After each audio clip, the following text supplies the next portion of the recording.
నమస్తే, this is Shaurya. Pakistan, Israel ఇప్పటి వరకు మన ఇరాన్, ఇజ్రాయెల్ వారు, అలాగే ఇందులో అమెరికా కూడా ఇన్వాల్వ్ అయింది. ఇవన్నీ చూస్తూ ఉన్నాము. సో మధ్యవర్తిగా వ్యవహరించింది అనుకున్న పాకిస్తాన్ ఏదైతే ఉందో, ఇప్పుడు ఈ పాకిస్తాన్ ఇజ్రాయెల్ మీద వార్కి దిగుతోంది అనే వార్త అయితే వినిపిస్తుంది.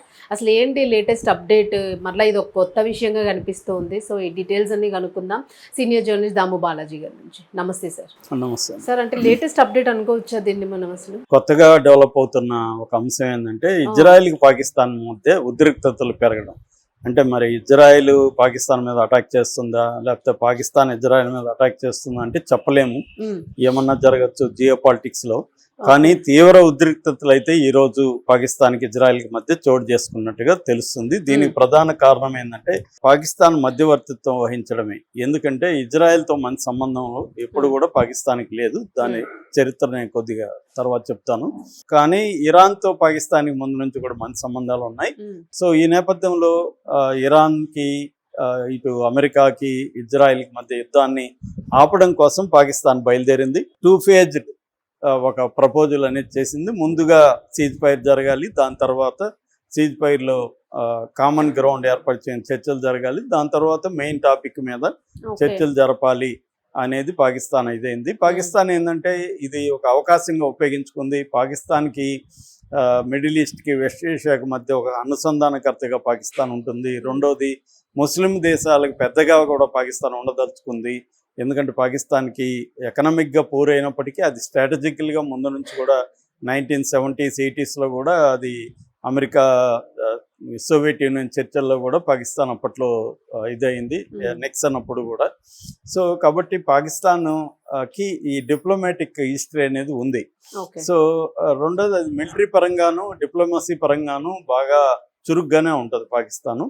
అలాగా తనకిప్పుడు ఒక పక్క సౌదీ అరేబియాతో స్ట్రాటజిక్ మ్యూచువల్ డిఫెన్స్ అగ్రిమెంట్ ఉంది, మరోపక్క ఇరాన్తో సంబంధాలు ఉన్నాయి, మరోపక్క అమెరికా, చైనా ఇద్దరితో కూడా సంబంధాలు మెయింటైన్ చేయగలుగుతుందంటే పాకిస్తాన్ డిప్లొమసీని మనం మెచ్చుకోవాల్సింది. సో కాబట్టి అలాగా ఉంది కాబట్టి పాకిస్తాన్ రంగంలోకి దిగి ఈ అవకాశాన్ని మనం చేయగలిగితే మనకి మంచి పేరు వస్తుంది, గుర్తింపు వస్తుంది అనేది ఉంది. రెండోది అన్ని దేశాలతో కూడా మనకి సంబంధాలు మెరుగవుతాయి, ఇటు ఇరాన్తో, ఇటు అమెరికాతో, ఇటు గల్ఫ్ దేశాలతో అనేది. మూడోది ప్రపంచవ్యాప్తంగా విశ్వగురు పేరుతో ఇండియా ముందుకు వస్తుంది. దాన్ని మనం ఎకనామిక్గా దెబ్బకొట్టలేకపోయినా డిప్లొమసీలో దెబ్బకొట్టచ్చు అనేది కూడా పాకిస్తాన్కి ఉంది.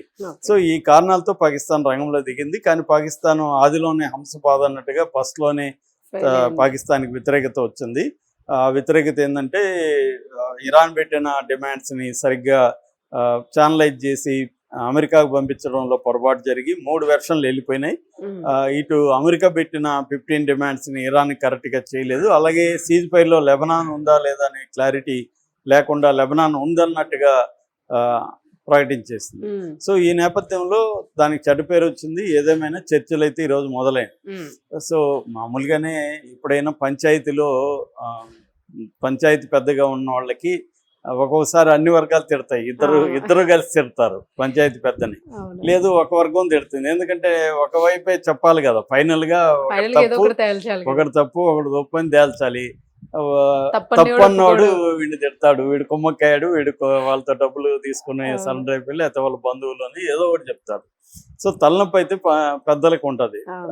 అది పాకిస్తాన్ కూడా దూరినప్పుడు దానికి కూడా ఐడియా ఉంది, సరే ఇవన్నీ తట్టుకొని నిలబడదాం అనుకున్నది. కానీ ఇప్పుడు ఇంకో సీరియస్ అంశం బయటకు వచ్చింది. అదేంటంటే నిన్న లెబనాన్ మీద ఇజ్రాయెల్ అటాక్ చేసి అతి దారుణంగా లెబనాన్లో ఉండే మొత్తం టైర్ అని, బీరూట్ అని, తర్వాత ఇంకొక పోర్ట్ సిటీ మూడిటి మీద 10 నిమిషాల వ్యవధిలో 100 బాంబులు వేసి దాదాపు 254 మంది చనిపోయారు, 1165 మంది గాయపడ్డారు. అక్కడ చూస్తే ఆ వీడియోలు చూస్తే మనకు భయం వేస్తుంది. ఎందుకంటే బాగా బిజీ స్ట్రీట్లు ఉన్నాయి, బిజీ వీధులు, బిజీ సెంటర్ల మీద తెలిసే బాంబులు వేసింది. అంటే జనం ఎక్కువ చనిపోవాలన్న ఉద్దేశంతోనే బాంబులు వేసింది. ఇది ప్రపంచం అంతా కూడా ఖండించారు, పాకిస్తాన్ కూడా ఖండించింది. కాకపోతే పాకిస్తాన్ కొంత తీవ్రంగా ఖండించింది. పాకిస్తాన్ డిఫెన్స్ మినిస్టర్ ఖవాజా ఆసిఫ్ ఆయన తీవ్ర పదజాలంతో ట్వీట్ చేశాడు. అదేంటంటే మానవత్వానికి శాపం ఇజ్రాయెల్, పాలస్తీనాలో ఏర్పడిన ఒక క్యాన్సర్ రాజ్యం ఇది, తర్వాత ఇది రక్తపాతాన్ని సృష్టిస్తుంది మారణ హోమాన్ని సృష్టిస్తుంది, ఇవన్నీ చెప్పాడు. ఆయన చెప్పినవన్నీ 100% వాస్తవాలే కావచ్చు, కానీ ఒక మధ్యవర్తిగా ఉండి, అదే ఇప్పుడు ఇద్దరి మధ్య నువ్వు మధ్యవర్తిగా ఉంటున్నావు. మధ్యవర్తిగా ఉన్నప్పుడు నేను మీరు చెప్తే ఓకే, అది మధ్యలో ఉన్నోళ్ళు నీతులు మధ్యవర్తిగా ఉన్నప్పుడు ఒకడి వైపు ఒకడిని నువ్వు బహిరంగ వాడికి ఫోన్ చేసి చెప్పొచ్చు, అరే నువ్వు అవును. చేసింది కరెక్ట్ కాదు, ఆల్రెడీ చర్చలు జరుగుతుంటాయి, నువ్వు ఎట్లా చేస్తావు, బుద్ధి వీళ్ళు ఉందా స్టేట్మెంట్ అని ఇవ్వకూడదు. చేయొచ్చు. కానీ బహిరంగంగా ఎలా చేయడం కరెక్టా అనేది ఇప్పుడు ఇజ్రాయెల్ కాలింది. So Israel foreign minister Gideon Saar అని ఉన్నాడు, ఆయన చాలా తీవ్రంగా స్పందించాడు. ఒక మధ్యవర్తి చేయాలన్న పనైనా నువ్వు మమ్మల్ని అడిగి నువ్వు ప్రకటించావా, లెబనాన్ సీజ్ ఫైర్లో ఉందా లేదా అనేది నాకు చెప్పావా, నువ్వు మాతో డిస్కస్ చేసావా, అంతే కదా. ఇప్పుడు రెండు లెబనాన్ సీజ్ ఫైర్లో ఉండాలా లేదన్న అంశము ఇజ్రాయెల్తో డిస్కస్ చేయాలి కదా. అవును, ఇజ్రాయెల్ కదా లెబనాన్ మీద దాడి చేస్తుంది, అమెరికా చేయట్లేదు. అమెరికా ఓన్లీ ఇరాన్ మీద దాడి చేస్తుంది. ఇజ్రాయెల్ ఏం చేస్తుంది, ఇటు ఇరాన్ మీద చేస్తుంది, అటు లెబనాన్ మీద. లెబనాన్ మీద చేయడానికి కారణాలు దానికి ఉన్నాయి. నువ్వు లెబనాన్ కూడా సీజ్ ఫైర్లో ఉంది అని పాకిస్తాన్ అనౌన్స్ చేసే ముందు ఇజ్రాయెల్తో మాట్లాడాలి. ఇజ్రాయెల్తో మాట్లాడలే, అసలు ఇజ్రాయెల్ని పరిగణలోకి తీసుకోలేదు. అందుకనే వాళ్ళ కోపం వచ్చింది. అంటే మేము అసలు యుద్ధం ఎవరిది, ఇజ్రాయెల్ యుద్ధం. మూల కారణం ఇజ్రాయెల్. మరి ఇజ్రాయెల్కి తెలియకుండా సీజ్ ఫైర్ చేస్తే, అంటే ఇజ్రాయెల్ని కన్విన్స్ చేయకుండా ఇజ్రాయెల్ నేచురల్గా కోపం వస్తుంది. ఇరాన్ అమెరికా తో మాత్రమే మాట్లాడి పాకిస్తాను ఇజ్రాయెల్తో మాట్లాడి, ఇజ్రాయెల్కి వీళ్ళకి గొడవలు ఉండొచ్చు, కానీ ఒక పంచాయతీ పెద్దగా దిగినప్పుడు అందరితో మాట్లాడాలి. ఇజ్రాయెల్తో మాట్లాడినట్టు ఎక్కడా మనకు కనబడలేదు. సో ఇజ్రాయెల్ అంగీకారం తీర్చుకొని కదా వీళ్ళు ప్రకటించాలి. సో ఇరాన్ ఏమనుకునింది, లెబనాన్ సీజ్ ఫైర్లో ఉందని అనుకునింది. ఎందుకు అనుకునింది, పాకిస్తాన్ చెప్పింది, మీడియేటర్ చెప్పినప్పుడు నమ్ముతాం కదా. కానీ మనకు తెలియదు కదా అసలు వీడు సొంత నిర్ణయాలు తీసుకొని ప్రకటిస్తున్నాడని. సో అమెరికాను లెబనాన్ సీజ్ ఫైర్లో లేదని ట్రంప్ చెప్తున్నాడు, జేడీ వ్యాన్స్ చెప్తున్నాడు, వైట్ హౌస్ కార్యాలయం చెప్పింది, ఇటుపక్క ఇజ్రాయెల్ అనౌన్స్ చేసింది. కానీ పాకిస్తాన్ తొందరపడి ముందే కోసిన కుయిల్లాగా మాకు మంచి పేరు వచ్చేయాలి, దీన్ని ఏదో ఆత్రగాడికి బుద్ధిమట్టం అని మా ఊర్లో సామెత ఉంది. అలాగే తొందరపడే వాడికి బ్రెయిన్ సరిగ్గా పనిచేయదని, అలాగా పాకిస్తాన్ తొందరపడి చేసింది. దాంతో సరే అది జరిగినప్పుడు వాళ్ళకి ఫోన్ చేసి చేయాలి, కానీ బహిరంగంగా ఇజ్రాయెల్ని దుర్మార్గమైన రాజ్యంలాగా క్రియేట్ చేయాలి. దుర్మార్గమైన రాజ్యమే కావచ్చు, కానీ చర్చలు జరిగేటప్పుడు మధ్యవర్తికి ఉండాల్సిన బేసిక్ ఇది లేకుండా వీళ్ళు తిట్టడం అనేది ఇప్పుడు ఇజ్రాయెల్కి కాలింది. ఇజ్రాయెల్ ఉద్రిక్త వాతావరణ పరిస్థితులకి తీసుకొచ్చింది ఇప్పుడు పరిస్థితి. సో ఇలాంటి పరిస్థితి ఉన్నప్పుడు చర్చలు మధ్యవర్తి అలాగే ఉన్నప్పుడు మధ్యవర్తి అనేవాళ్ళు ఎవరి వైపు ఉండకుండా ఉండాలి. తప్పు చేసినా కూడా వాళ్ళతో డిస్కస్ చేసేటప్పుడు నువ్వు చేసిన సరైంది కాదురా అనాలి తప్ప ఓపెన్ గా ప్రకటనలు ఇవ్వడం అనేది ఇప్పుడు ఇజ్రాయెల్ కోపం తెప్పించింది. యాక్చువల్గా ఏంటంటే ఇజ్రాయెల్ ఏర్పడింది, పాకిస్తాన్ ఏర్పడింది దాదాపు ఒకేసారి.